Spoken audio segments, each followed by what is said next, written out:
হাই everyone, আজি মই আপোনালোকৰ আগত এটা মাছৰ মাথাৰ ৰেচিপি আগবঢ়াইছোঁ। তাৰ বাবে লাগিব কচু ধুনীয়াকৈ বাছি লৈছোঁ, তাৰপিছত নহৰু আদাৰ পেষ্ট, পিঁয়াজ, বিলাহী, এয়া মাছৰ মূৰ, তাৰপিছত এয়া মই জালুক অকণমান গুড়ি কৰি দিছোঁ। এয়া আমি মাছৰ মূৰটো ধুনীয়াকৈ ফ্ৰাই কৰি লৈছোঁ।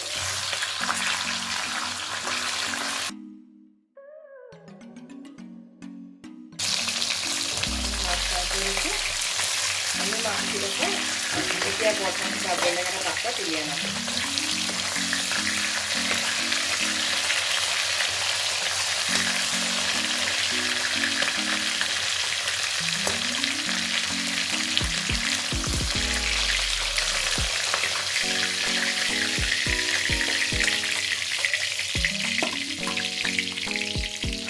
তাৰপাছত শুকান জলকীয়া দুটামান আমি এটা ছিঙি দিছোঁ, পাঁচফোৰণ কেইটামান দিছোঁ, পিঁয়াজ, আদা নহৰু পেষ্ট,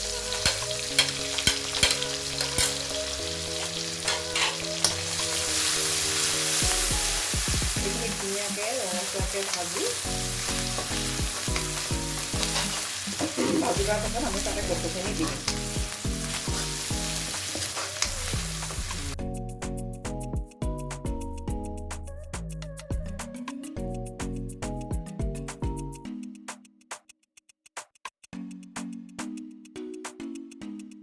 তাৰপিছত এতিয়া আপুনি ইয়াৰ ওপৰতে বাকী যিখিনি মছলা সামগ্ৰী, হালধি,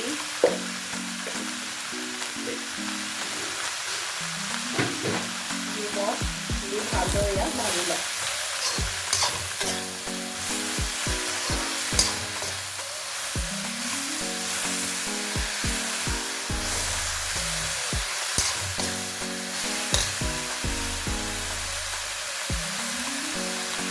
কেঁচা জলকীয়া দুটাও ইয়াতে কাটি দিয়ক।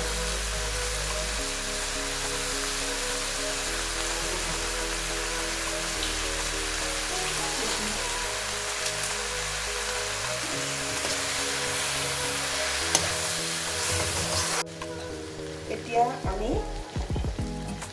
ইয়াত বিলাহী টুকুৰাখিনি দি দিলোঁ, কাৰণ কচু যেতিয়াৰ বিলাহী অকণমান দিবই লাগিব, নহ'লে খজুতিটো কাটিব লাগিব নহয়। ধুনীয়াকৈ ইয়াত ওচৰতে ভাজি ইয়াৰ পানীটো যিটো ওলাব একদম শুকুৱাই দিব লাগিব।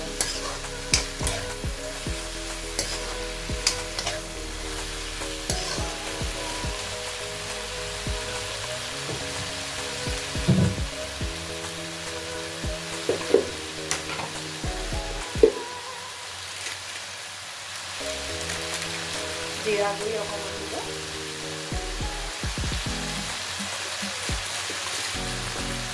খাবলৈ বৰ ভাল লাগে আৰু খাই আপোনাৰ মানে ভাতৰ লগত অলপ খালেও খায় খাবলৈ জলকীয়া গুড়ি অকণমান,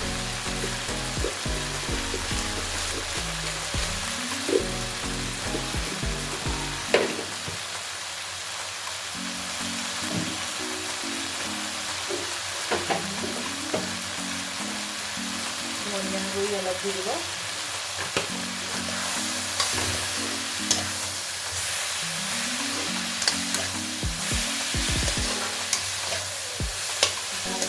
জালুকৰ গুড়িটো এতিয়া দিব নালাগে দেই, নমোৱাৰ কিছু আগতেহে ইয়াত জালুকৰ গুড়িখিনি দি ভালকৈ আকৌ ভাজিব লাগিব। ধুনীয়াকৈ ইয়াৰ লগত মাছৰ মূৰখিনি দি আমি ইয়াক মানে ধুনীয়াকৈ ভাঙি দিব লাগিব এই কচুখিনিৰ লগত। এতিয়া ইয়াক সিজিবলৈ ঢাকনিখন দি কিছু দেৰি থৈ দিয়ক। তেতিয়া ইয়াৰ যিটো পানী ওলাব তাৰ লগত কচু আৰু মাছৰ মূৰ ধুনীয়াকৈ কোমলি হয় এটা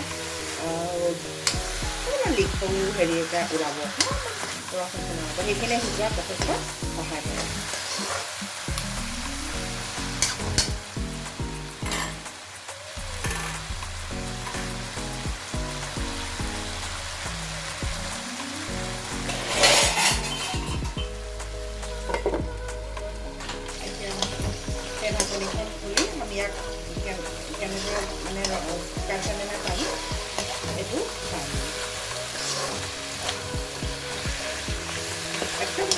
কচুখিনি ভাঙি গুৰি হৈ যাব লাগিব লৰাই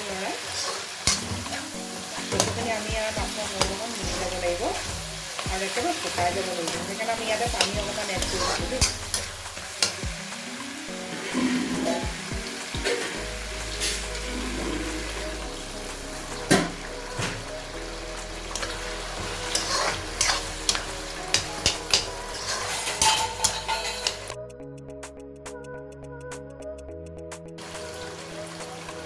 দেখিছেনে কচুখিনি কেনেদৰে ভাঙি গৈছে মাথাৰ লগত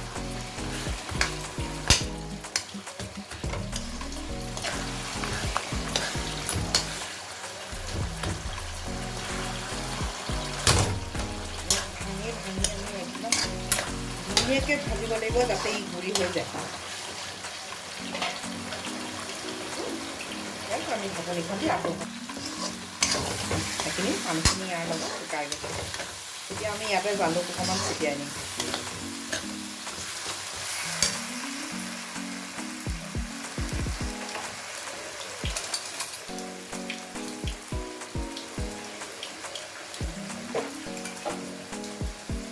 দেখিছেনে জালুক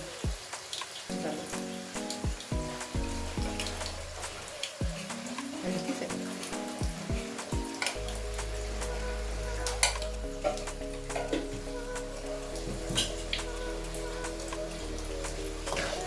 ভালকৈ মিলাই গোটেইখিনিৰ লগত ধুনীয়াকৈ মিলাই দিব লাগিব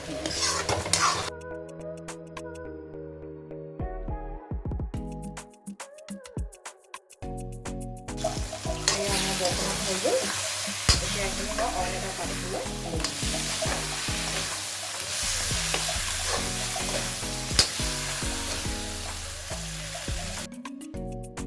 দেখিছেনে মোৰ ভাজিখন কি সুন্দৰ হৈছে ৰংটো দেখিবলৈ ইমান ধুনীয়া আৰু যদি আপোনালোকে মোৰ এই ৰেচিপিটো ভাল পাইছে তেনেহ'লে প্লিজ লাইক কমেণ্ট শ্বেয়াৰ আৰু মোৰ চেনেলটো ছাবস্ক্ৰাইব কৰি দিম